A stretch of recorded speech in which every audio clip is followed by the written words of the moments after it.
Gossips. Hi fellas and welcome to my gossips. كلنا عارفين ان اول ما اقول gossips رغم ان هي كده دراما على طول سيبنا بقى من محتوى الانجليش ده على جنب بقى نبتدي نفرش كده. زي ما قلت لك انا ماليش في السهوجه بتاعت الكدرة، فاي مسلسل هيطلع مني هو حاجتين: so underrated وفي اكشن ساعات، في فكر ساعات. انا ليا في وجع الدماغ، فاللي ليه في وجع الدماغ زيي هلا. هتبقى اي معاكم اي سناكس ان احنا مطولين شويه معاكم. دلوقتي احنا عندنا مسلسل، يا اما هنزلهم لكم على جزئين يا اما هو جزء واحد ونختصر الدنيا كلها. فعندنا اول مسلسل The Grand Shining Hotel، مسلسل خفيف لطيف، غموض جريمة رعب. منتج، مخرج، مؤلف، مغني، مصور، رقاص، دكتور كهرباء. في اي حاجه تانية يعني ما قلتها؟ كل اللي انا قلته عليه ده هما 6 حلقات بس. الممثلين مين؟ اول مرة أشوف. بيتكلم عن ايه؟ هنعرف دلوقتي. اولا المسلسل بدايته لا تمت بنهايته ولا نصه حتى. ليه يا يارا؟ لان هو اصلا اول ما هتشوفوه هتحس ان هو مسلسل ممل، مفيهوش فكره. هي كاتبه اتاخرت عن الميعاد اللي المفروض تظهر فيه لان محدش عارفها اصلا، وده اول ظهور ليها. ومرتبين بقى ان هي هتظهر وناس وجمهور وبتاع، وفي الاخر هي ما جاتش. والوكيل اللي المفروض مسؤول عن الموضوع ده اتهزق بقى وضربوه، وانتوا ازاي تعملوا معانا كده وكده. كان متضايق بقى ان هي ما جاتش وازاي اعتذرت. في نص هذه الاحداث بتظهر على الشاشه قاتل متسلسل. دي اصلا كانت الوكيل التاني، ده بدايه المسلسل. وبقى اللي هي تقريبا الاسيستنت بتاعته حاجه كده، او بيشتغلوا مع بعض، هما بيقعدوا ياكلوا مع بعض وبتاع، بتحبه وعايزه توصل له. هتحسوا انه مسلسل رومانسي بحت، ومسلسل يعني انا معرفش انا كملته ليه بعد الحلقه الاولانيه، بس انا عرفت هو بيتكلم عن ايه فكان عندي فضول. كملت بقى بعدين الحلقه التانية. ليه؟ اصل ده في ناس بتختفي، فجاه ومن غير اي سبب. وعلى فكره خليكم مركزين مع الشخصيه الفرعيه. هو عارفين اللي هو بيبقى الغرس في العلاقات، هو ده. خليكم مركزين معانا ان هو ده اهم واحد في المسلسل كله، اهم من البطلين اساسا. الناس اللي هتختفي في الاول دي هي هتبقى مطنشه، وانت ازاي اصلا تصدق حاجه زي كده؟ ده اكيد فوتوشوب او كده، لحد ما الوكيل بتاع دار النشر دي يختفي من دون سابق انذار. هو كان رايح يزور الكاتبه مرجعش، وودوا البنت اللي هي بتشتغل معاه دي عشان تروح تشوف هو اتاخر ليه. هي بقى لقت حد متصل بيهم في اخر مكان هو كان قاعد فيه. هي راحت المطعم، راحت شافت الفيديو نفس الطريقه اللي هو اختفى بيها. كان قاعد في مطعم اللي اختفى بيها الناس، كان قاعد في مطعم واختفى اهو. ليه؟ طب ايه اللي فجأة المهم عرفت ان هو كان رايح يقابل الكاتبة، هو كان في المطعم ده وراجع، بس هو ما رجعش. في طريقها بقى للكاتبة قابلتها ست كبيرة عجوزة كده، وقالت لها هي فين الكاتبة؟ قالت لها هي مش موجودة. طب ممكن ادخل لحد ما هي تيجي؟ راحت سمحت لها ان هي في وسط هذه الاحداث الست دي بيقعدوا يتكلموا مع بعض شوية. هتحسوا ان في نظرات غريبة كده من الست الكبيرة، ومش هتفهموا الموضوع. الحلقة 5 والحلقة 6 فاهمكم كل حاجة. الموضوع كله ان الست الكبيرة دي هتقع من طولها، والبنت اللي هي المفروض في دار النشر دي اللي هي جت تزورها هيجيلها تليفون من المساعد بتاعها ويقول لها ان هم عرفوا ايه سر اختفاء الناس دي، لان هو بيتواصل مع واحد، وركزوا في اسم الواحد. اسمه برلين حاجة كده. لان هم تواصلوا مع حد من الدارك ويب وقال لهم ايه سر ان الناس بتختفي. وسر ان الناس بتختفي هو حاجة لن تتوقع، هو ان في ناس اللي هي حابة تكتب بتروح تبيع روحها علشان تاخد لابتوب معين، واللابتوب عليه علامة معينة. اللابتوب ده هم بيدخلوا الأحداث بالناس اللي هم عايزينها، والناس تبتدي تخش جوه الرواية. البني ادمين نفسهم يعيشوا الاحداث، فاللابتوب يبتدي يكتب القصة بدون اي تدخل. غير ان هم لو عايزين يضيفوا خصوصية واو الاحداث بتصير مع اللابتوب. بس كده يعني، هو ده كل الحوار. فقال لها خشي شوفي لو الكاتبة عندها نفس اللابتوب. فهي دخلت وفعلا شافت الكاتبة عندها اللابتوب ده. فاستغربت اول ما شافت اسم اللي هو الوكيل بتاعهم، وعرفت ان هو جوه، وعرفت ان هو في خطر. ليه بقى؟ لان فاكرين القاتل المتسلسل اللي قلت لكم عليه؟ دخلت هي كمان الروايه.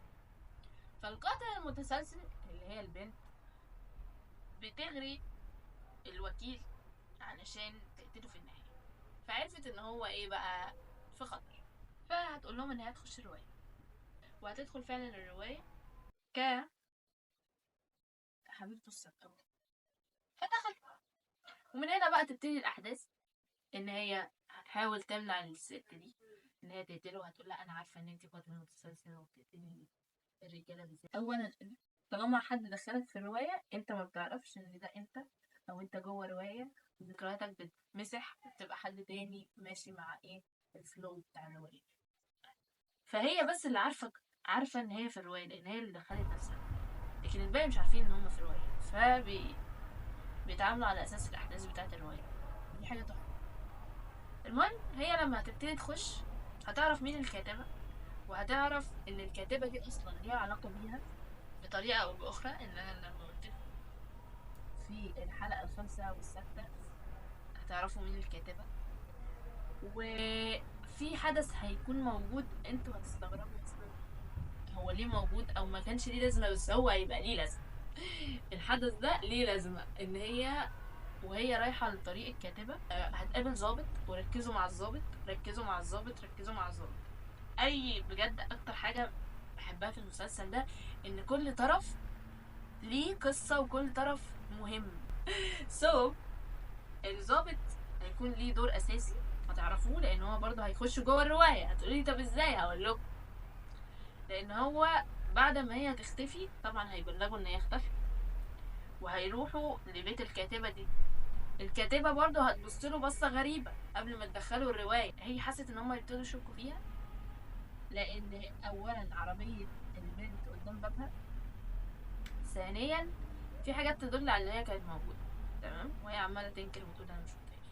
فهي هتحس ان هي خلاص بقى هتتمسك، فهتروح سايبها طالعة وماسكة البتاع. وهي بتكتب هتعرف ان البنت دخلت جوه، فهتقول لها انت بتعملي كده نفسها يعني. فهتقوم منغصة عليها عيشتها. انا معرفتش بقى هي منغصة عليها عيشتها ليه غير لما فهمت. فهتقوم مدخلة الظابط ده جوه الرواية، وهي بتدخل الظابط جوه الرواية هتبص له بص. اولا هتدخله كجوزها وعندهم طفل. اللي انا عرفته ان الطفل ده هو اللي كان مع الظابط اللي هو الظابط التاني. عادي ساعات في الرواية بتخش بأي شخصية على حسب ما الكاتب بيدخلك بيها. لأن هتشوفوا برضو في آخر الرواية المساعد بتاع اللي هي البنت اللي في دار النشر هيخش الرواية وهيبقى كلب. فهتسيبها من الموضوع ده وهتركز في المهمة اللي هي جاية، ان هي تطلع الوكيل بتاعها من الرواية وتحاول ان هي تنقذه. هتحاول اول مرة وهتنجح ان هي تنقذه. تاني مرة الكاتبة بقى هتغير الاحداث تماما تماما بجد. يعني الحتة دي هتتكرر مرتين، وفي المرتين قصة مختلفة. يعني ان هي لما هتيجي تنقذهم هي عايزة تشوف هي تنقذهم ازاي، فمش هيعجبها اللي حصل تقوم ماسحة بقى كل ده وراجعة تاني. اللي هي المفروض الحتة اللي هي بتاعت المطربة لما خطفت ابن اللي هي بتاعت البنت اللي في دار النشر وهتروح تنقذه، فهتحاول ان هي تقتلها. فهتبتدي بقى النقطة ان هي ترجعهم تاني من اول النقطة دي، ان هي لما كانت في المستودع مع ابنها. تمام كده معايا ولا ضعتوا مني؟ طبعا كله ضعتوا مني. المرة التانية هي مش هتعرف تنقذه للأسف. كنت بقول للأسف على فكرة، وكنت متضايقة قوي ان هو ايه بقى يعني هي عايزة تموته ليه في الرواية وليه ده بالذات وليه عملت معاه كل ده وبتاع. في اخر المسلسل هتقولوا البت دي 100 100 و10 مش هتتوقعوا اصلا النهايه. مش هحرق لكم النهايه، بس كل اللي انا عايزه اقوله لكم ما تتعاطفوش مع حد في المسلسل ده، وما تكرهوش حد في المسلسل ده، لان انتوا متعاطفين معاه هيطلع الشرير والشرير هيطلع ان انتوا هتتعاطفوا معاه. اوكي، بس النهايه سعيده ولا حزينه؟ هي سعيده بس حزينه لطرف، يعني الطرف بجد، يعني الطرف ده اتظلم قوي في حياته، او هو مش اتظلم، يعني هو كان عايز يبقى حاجة، بس هو قدره اتلخبط في بعضه وما لقاش قدامه غير الحتة دي ان هو يخش منها، وما كانش يعرف ان هيحصل معاه كل ده بالسرعة دي. وبجد ان هي تفضل في نفس الحال كده، بجد الموضوع كان اسوأ عقوبة، اسوأ عقوبة ليها بجد يعني. بس هي اللي اختارت ان هي تخش في الطريق ده، محدش ضربها على ايديه. So ده كان مسلسل النهاردة، وهو The Grand Shining Hotel. وأتمنى لكم مشاهدة ممتعة لهذا الفيديو وللمسلسل إن كنتم تريدون أن تشاهدوه إن شاء الله. كده احنا المسلسل بتاعنا اللي هو التاني اللي أنا محضره لكم، لأن أنا برضو يعني رجعت اتفرج عليه للمرة التانية، فعايزة اقول لكم على كل حاجة في المسلسل التاني ده، لان هو بجد عايز يتشرح كويس جدا جدا جدا. وانا في العادة ما بكتبش سكريبت فأي مسلسل بطلع بقوله لكم كده، بس المسلسل الجاي محتاج سكريبت، بس المسلسل الجاي كله حدث. زي ما قلت لكم الكومنتس عندي موجودة، الاي جي الانستجرام عندي موجود، التيك توك موجود، فخلينا نتواصل مع بعض لو حبيتوا. وبجد شكرا جدا، لان انا الخطوة دي ما كنتش ناوي اخدها دلوقتي خالص، بس بجد مجتمع اليوتيوب طلع لطيف أوي بجد. بجد كومنتاتكم تحفة، ورسائلكم بجد كويسة جدا جدا. شكرا جدا جدا جدا لأي حد بيقول كلمة كويسة. ده آخر الفيديو، و thank you for watching, و see you in another gossip. Bye!